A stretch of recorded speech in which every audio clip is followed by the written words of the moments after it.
A gente olha hoje tantas reformas, reforma protestante, reforma daquilo. Jesus e Deus não vê. Deus não enviou Jesus para fazer uma reforma. Deus enviou Jesus para nos restaurar a original. Então, Jesus é a grande ideia de Deus no corpo. Então, Deus tem uma ideia e essa ideia é Jesus. Jesus assume essa ideia no corpo. E por isso que quando Jesus ele está aqui na terra, ele começa a disseminar as ideias de Deus. O que Jesus dizia? As palavras que eu falo, não falo de mim mesmo, mas o Pai que me enviou é que fala através de mim. Então Jesus ele não estava falando de si mesmo, ele estava o quê? Disseminando as ideias de Deus na terra.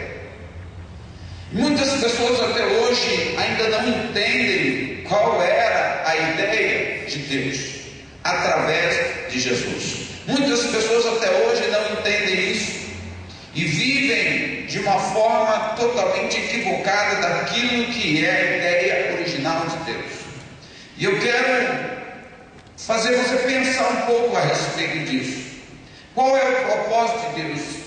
De você existir na terra? Você veio a existir nessa terra para quê? Qual é o propósito de você estar aqui? Será que você só veio para nascer, comer, dormir e morrer? Será que esse é o propósito de Deus para você? Será que não existe algo maior? Nós vamos falar um pouquinho sobre isso. Então, conhecer Jesus é conhecer a ideia de Deus, a ideologia de Deus. Quando eu conheço Jesus, eu conheço a vontade de Deus. Eu conheço a vontade de Deus através de Jesus. Então, quanto mais você se envolve com a palavra, porque Jesus é a palavra e a revelação dele está na sua palavra, você vai começar a conhecer Jesus.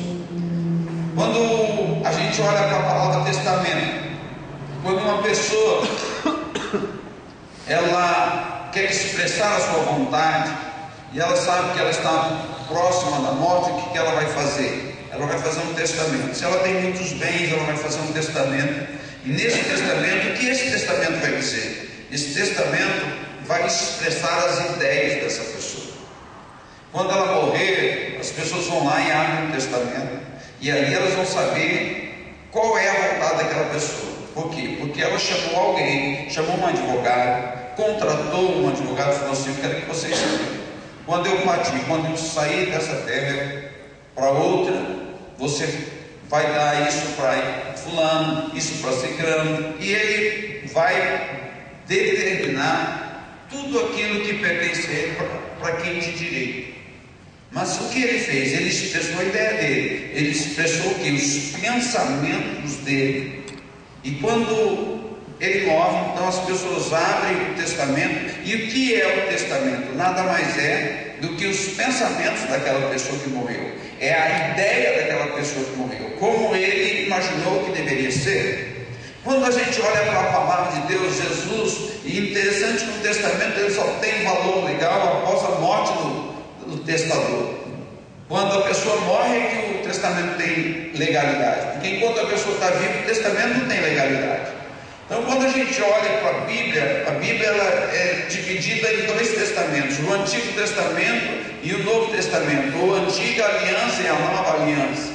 E o testamento ele passou a ter validade, ele passou a ter vigor a partir da morte do testador, que é Jesus. Quando Jesus morreu, esse testamento, que é a palavra de Deus, ele passou a ter o quê? Legalidade, passou a ter validade. E nesse testamento, quando você olha, quando você pega o Novo Testamento, nada mais é, o Novo Testamento é a ideia expressa de Deus acerca da minha vida e da sua. Como nós devemos caminhar aqui na terra. E, pasmem, você não vai encontrar na Bíblia nenhum momento Deus falando, Jesus falando, ou Deus falando através da boca de Jesus, e você não vai em nenhum momento ver Jesus falando sobre implantar uma religião, implantar uma igreja. Se você pegar os 4 evangelhos, onde narra a história de Jesus, Mateus, Marcos, Lucas e João, você vai ver sempre Jesus falando sobre um reino. O reino de Deus está próximo. Jesus sempre está falando de um reino. É bem verdade que Jesus usou a palavra eclésia, e essa palavra eclésia, onde a religião usou e estabeleceu isso como igreja, essa palavra eclésia, o sentido dela, se você for no original, você vai ver que a eclésia era uma assembleia de pessoas que tratavam de assuntos do reino. Mas com o passar do tempo, isso foi tomando outras formas, e as pessoas foram assumindo várias formas, e a ponto de chamar um prédio de igreja, ou de eclésia, pessoas de igreja. Mas nós precisamos entender que essa eclésia, na qual no início da igreja, no início lá, onde realmente se estabeleceu essa eclésia que se chamava de igreja, a função principal deles era realmente tratar assuntos do reino, era implantar o reino. Que reino? O reino de Deus. E às vezes isso gera uma confusão, mas eu quero avançar para que você não fique perdido e confundido. Se você morresse, você não escrevesse nada, nem no testamento, quando você morresse, com você morreria todas as suas ideias, todos os seus pensamentos, tudo aquilo que você desejava, e aí ninguém saberia qual era a sua vontade. Então, quando você escreveu um testamento, você expressou as suas ideias. Então, diga: Jesus é a expressa vontade de Deus. Jesus é a expressa vontade de Deus. Jesus é a ideia de Deus. Jesus é a ideia de Deus. Então, dentro disso, nós podemos entender que somente a ideia de Deus pode vencer o terrorismo. Somente a ideia de Deus pode vencer o medo. Somente a ideia de Deus pode vencer a opressão. E a ideia de Deus tem um nome: Jesus. A ideia de Deus é a sua palavra, e a sua palavra é Jesus. Então, o que vai poder vencer tudo na nossa vida, tudo ao nosso redor, é a gente entender a ideia de Deus. Quando você entende como homem, e aqui eu estou falando como homem, como sacerdote, você precisa entender a ideia de Deus para que você possa assumir o controle da sua vida. Você precisa entender qual é a vontade de Deus para a sua vida. Romanos capítulo 12, versículo 2, anote aí, diz assim: não vos amoldeis ao sistema deste mundo, mas sede transformados pela renovação das vossas mentes, para que experimenteis qual seja a boa, agradável e perfeita vontade de Deus. Eu gosto muito dessa tradução, que é a tradução King James, que diz: não vos amoldeis, e a palavra amoldar, uma tradução diz conformar, mas eu gosto dessa tradução de amoldar, quer dizer, não entre no molde do mundo, mas transformai-vos pela renovação. E aqui novamente, o prefixo re, quer dizer, renovar. Então quer dizer, voltar ao estado de novo. Não é reformar a sua mente, é a sua mente voltar ao estado original. Esse é o texto. É isso que o apóstolo Paulo está escrevendo à igreja de Roma e está falando para mim e para você hoje. E o que ele está dizendo é que nós não podemos nos amoldar a esse sistema. Que sistema? A ideologia que existe no mundo hoje. Essa ideologia que está influenciando o mundo, onde as pessoas começam a achar as coisas normais, onde homem com homem pode casar, isso é normal, mulher com mulher pode casar, isso é normal. É a ideologia deles, é aquilo que eles querem implementar, é a destruição da família. E hoje, mais do que nunca, a ideologia do governo atual é para desconstruir a família, para destruir a família. E essa é a ideologia deles. E o que a Bíblia nos diz é que a nossa mente não pode se amoldar a esse sistema, a essa ideologia, mas nós devemos o quê? Voltar ao estado original. original. Renovar é isso, é voltar ao novo. Vocês voltar a sua mente àquilo que está na palavra. É conformar a sua mente àquilo que está com a palavra. Ficar sempre firme. A palavra de Deus diz isso. Por isso que quando o Satanás ele veio tentar Jesus nas 3 vezes, Jesus disse o quê? Está escrito. Diga, está escrito. Está escrito. Então por quê? Porque ele tinha a palavra dentro dele. Ele poderia falar está escrito se ele não tivesse lido. Como que ele poderia falar assim, está escrito se ele não tivesse lido? Então é muito importante ler, é muito importante saber, é muito importante ter o conhecimento. Então Jesus pode responder as 3 vezes para Satanás: está escrito, está escrito, está escrito. E se você é confrontado com Satanás, e o que Satanás fez na segunda tentação, Satanás usou a própria palavra de Deus para confundir Jesus. Mas Jesus refutou o pensamento de Satanás, a ideologia de Satanás, com o quê? Com a palavra. Então o que nós percebemos é que Satanás 3 vezes veio com a sua ideia, para implementar a sua ideia na cabeça de Jesus, e as 3 vezes Jesus refuta usando o quê? A palavra. Está escrito. A pergunta é: você é homem? Você lê a palavra? Você conhece a palavra? Você tem se dedicado à palavra? Você tem lido livros? Você tem buscado renovar a sua mente? Você tem buscado trazer a sua mente ao novo, a palavra de Deus? Como é que você vai vencer? Se você, como é que você pode guerrear contra o inimigo quando ele tem uma base dentro da sua mente? Como que eu posso lutar com Satanás quando os argumentos que existem dentro de mim são os argumentos de Satanás?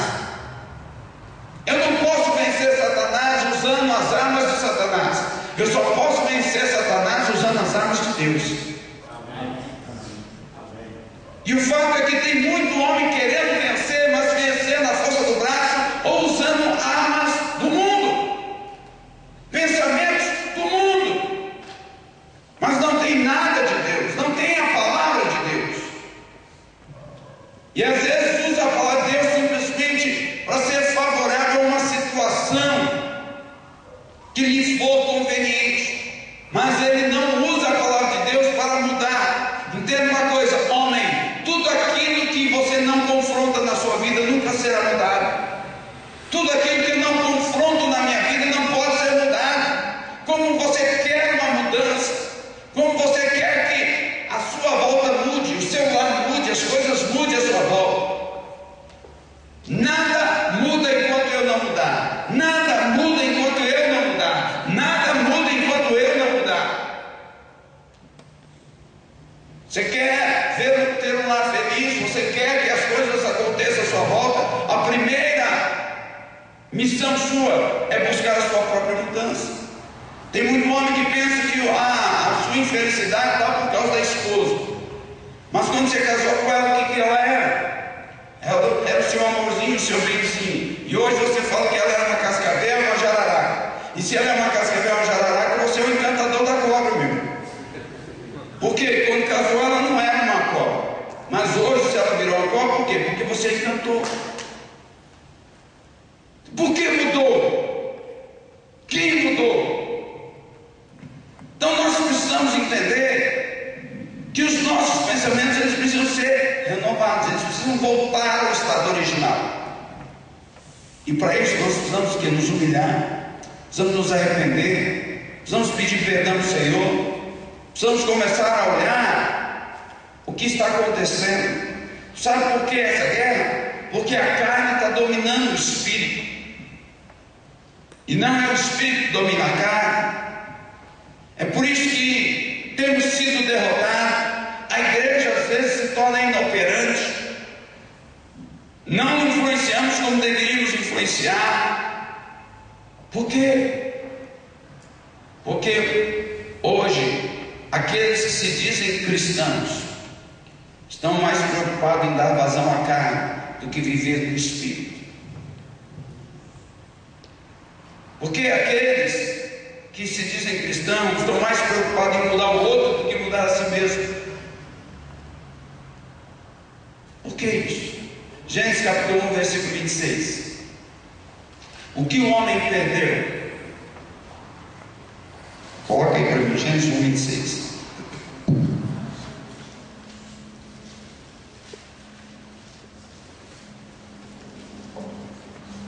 E disse Deus: façamos o homem a nossa imagem, conforme a nossa semelhança. Domine ele sobre os peixes do mar, sobre as aves do céu, sobre os animais domésticos, e sobre toda a terra, e sobre todo o réptil que se arrasta sobre a terra. O que Deus está falando nesse texto? Deus está falando sobre domínio. Diga domínio. Domínio. Aqui Deus cria o homem, e o homem que Deus cria no capítulo 1, Deus só criou o homem espírito. Porque Deus só deu forma ao homem no capítulo 2. Quando a gente vê no capítulo 2, Deus vai lá, faz um boneco de barro, sopra o espírito que era o homem que ele já havia criado, e esse espírito, em contato com o barro, se torna uma alma vivente. Então aí o homem passa a viver em 3 dimensões: espírito, alma e corpo. Mas nas 3 dimensões o homem só passa a viver no capítulo 2, a partir do versículo 5. Mas no capítulo 1, versículo 26, na criação, Deus não faz o homem completo, espírito, alma e corpo. Aqui Deus está fazendo simplesmente um homem em espírito. Esse homem espírito que Deus cria está dentro do próprio Deus. Ele fala para o Espírito Santo, ele fala para Jesus, fala: façamos o homem. Eles têm uma reunião, a Trindade tem uma reunião e fala: façamos o homem conforme a nossa imagem, conforme a nossa semelhança. Nós somos espírito, então vamos criar esse homem. E esse homem espiritual, ele vai dominar sobre os peixes, vai dominar sobre os animais, vai dominar sobre tudo. E aí que diz: vai dominar sobre toda a terra. O que acontece? Deus, Jesus, o Espírito, não fala para o homem dominar outro homem. Não fala. Você não vai encontrar isso de Gênesis, Apocalipse. Você não vai encontrar em nenhum momento onde Deus ordena que um homem subjugue um outro homem, domine. Não. Você vai ver Deus falar para dominar o quê? A terra. Então isso quer dizer que o homem teria domínio sobre todas as coisas da terra. Ele dominaria todos os animais. E hoje você vê homem com medo de barata. Não estou falando de mulher não, estou falando de homem com medo de barata.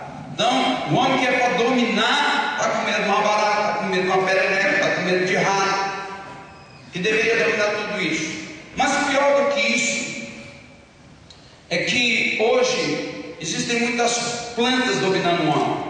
Por exemplo, a coca, a folha da coca, o homem transforma e isso domina o homem. O fumo domina o homem. A cana domina o homem. A cevada domina o homem. E você começa a ver um monte de produtos que só vão sendo transformados, mas que estão exercendo domínio sobre o homem. O homem não tem condições de largar uma bebida, por quê? Porque está dominado. Eu posso tomar bebida alcoólica, sim ou não? Pode. Sim ou não? Você pode tomar bebida alcoólica, sim ou não? Saber tomar, pode.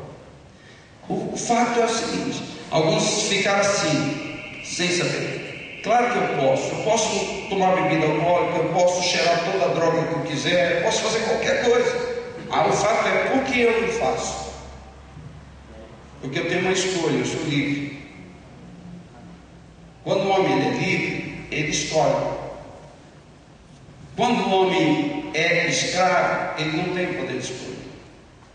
Eu não consigo parar de beber, eu não consigo parar de me prostituir, eu não consigo parar de enxergar, eu não consigo parar de me drogar. O que é isso? É um escravo.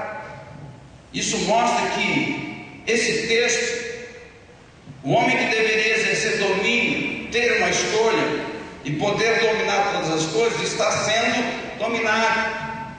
Por quê? Por causa que a mente dele é uma mente totalmente dominada pelo molde desse sistema. A pergunta é: você vai dar vazão à palavra de Deus? Você vai voltar ao estado original, ao estado onde Deus está dizendo que você deve exercer domínio? Tem homem que não consegue dominar as suas próprias emoções. Tem homem que bate a mulher. E o homem que bate a mulher não é homem. Tem homem que espanca a mulher, e tem crente que espanca a mulher, que se diz crente, que vem à igreja, que ora, que jejua, e depois dá um safanão na mulher. Por quê? Porque não consegue dominar nem os seus próprios sentimentos. Então, isso prova que o homem não assumiu o controle da sua vida, que existe alguma coisa controlando a sua vida. E o que é que está controlando? Existe uma ideia satânica, diabólica, que está dominando a sua vida, dominando a sua mente. Você olha para o dinheiro, o que o dinheiro é? É o papel moeda. Então, quer dizer, o papel veio da onde? Da árvore. Quantas pessoas estão sendo dominadas pelo dinheiro? Por causa de uma nota de 10 reais, 50 reais, 100 reais, quantas pessoas já morreram? Quantas pessoas se corrompem? Por que tanta corrupção no mundo? Por causa que esse papel moeda, a árvore, está dominando o homem. Mas João 8,36 diz: se o Filho vos libertar, verdadeiramente sereis livres. Amém.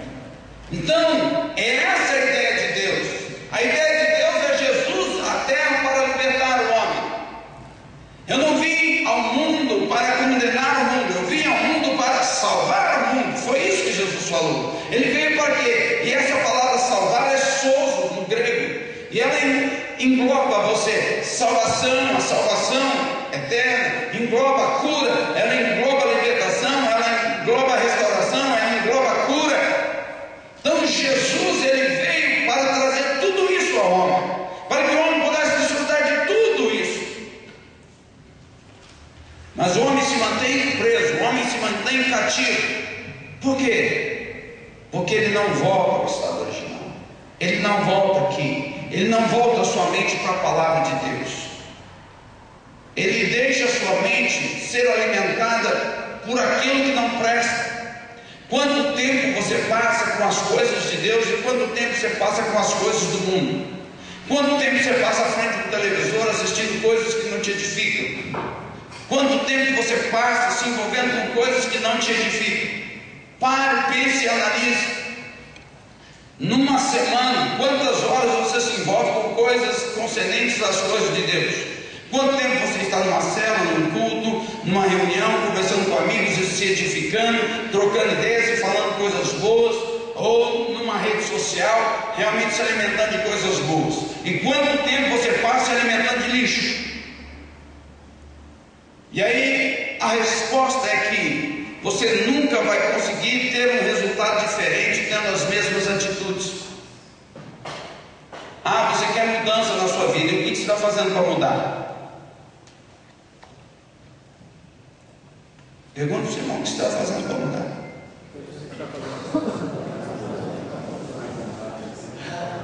Você sabe o que acontece? Que o que mais tem é homens com discurso vazio.